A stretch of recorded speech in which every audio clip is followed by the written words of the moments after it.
سالم نے کہا کہ میں نے حضرت سیدنا ابو ہریرہ رضی اللہ تعالیٰ عنہ کو یہ فرماتے ہوئے سنا کہ رسول کائنات صلی اللہ علیہ وسلم، حضرت سیدنا ابو ہریرہ رضی اللہ تعالیٰ عنہ کہتے ہیں کہ میں نے نبی کریم صلی اللہ علیہ وسلم کو یہ فرماتے ہوئے سنا کہ علم اٹھا لیا جائے گا اور جہالت غالب ہو جائے گی۔ کیا ہے؟ علم، ایسا زمانہ آئے گا کہ علم کیا ہے؟ اٹھا لیا جائے گا اور جہالت ہی جہالت غالب آ جائے گی۔ علم سے مراد کیا ہے؟ عالم اٹھا لیے جائیں گے اور جہالت ہی جہالت ہوگی، ہر جگہ کیا ہے؟ جہالت عام ہوگی۔ اور کیا ہے اس کے بعد کیا ہے؟ رسول کائنات صلی اللہ علیہ وسلم نے فرمایا کہ فتنے پھیل جائیں گے۔ کیا ہے؟ فتنے پھیل جائیں گے۔ اب فتنے پھیل جائیں گے، یہ اس میں وضاحت نہیں ہے کہ کہاں کہاں پھیلیں گے کہاں کہاں نہیں پھیلیں گے، بلکہ کیا ہے؟ ہر جگہ فتنے پھیل جائیں گے، لوگ فتنوں کی لپیٹ میں آ جائیں گے۔ جہاں جہاں سے لوگ کیا ہے؟ ایمان کے لٹیرے آتے جائیں گے، ایمان کو ہڑپ کرنے والے آتے جائیں گے، ان کی لپیٹ میں لوگ آتے جائیں گے۔ اور رسول کائنات صلی اللہ علیہ وسلم نے فرمایا حرج بکثرت ہو جائے گا۔ کیا ہو جائے گا؟ حرج بکثرت ہو جائے گا۔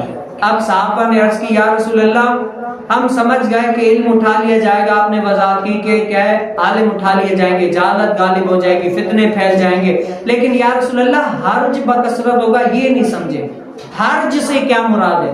پھر رسول کائنات صلی اللہ علیہ وسلم نے اپنے ہاتھوں کے اشارے سے ایسا خم کر کے فرمایا گویا کہ رسول کائنات صلی اللہ علیہ وسلم نے فرمایا کیا ہوگا کہ قتل و غارت زیادہ ہو جائے گی، لوگ ایک دوسرے کو ناحق قتل کرنے لگیں گے، قتل و غارت زیادہ حد حساب سے ہوتی رہے گی۔ آج آپ دیکھ لیں دنیا کے اندر قتل و غارت کتنی ہو رہی ہے، مرنے والے کو یہ نہیں پتا کہ مجھے مارا کس لیے جا رہا ہے، اتنا قتل و غارت عام ہے۔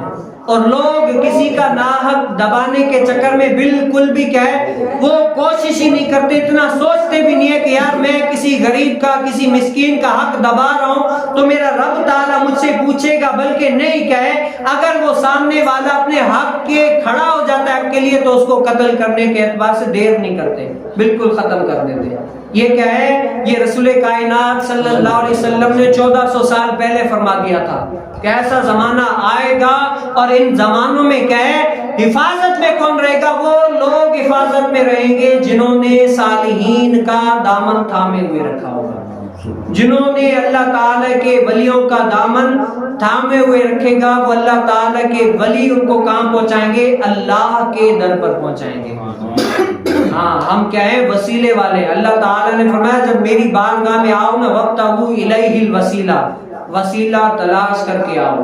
ہم اللہ تعالیٰ کے ولیوں کے پاس جاتے ہیں اس لیے نہیں کہ وہ اللہ تعالیٰ کے ولی ہمیں نوازتے ہیں، بلکہ کیا ہے ہم اللہ تعالیٰ کے ولیوں کے پاس اسی لیے جاتے ہیں کہ یہ میرے رب کے محبوب ہیں، اے مالک یہ تیرے محبوب ہیں، ان محبوبوں کا صدقہ ہمیں بھی نصیب فرما دے۔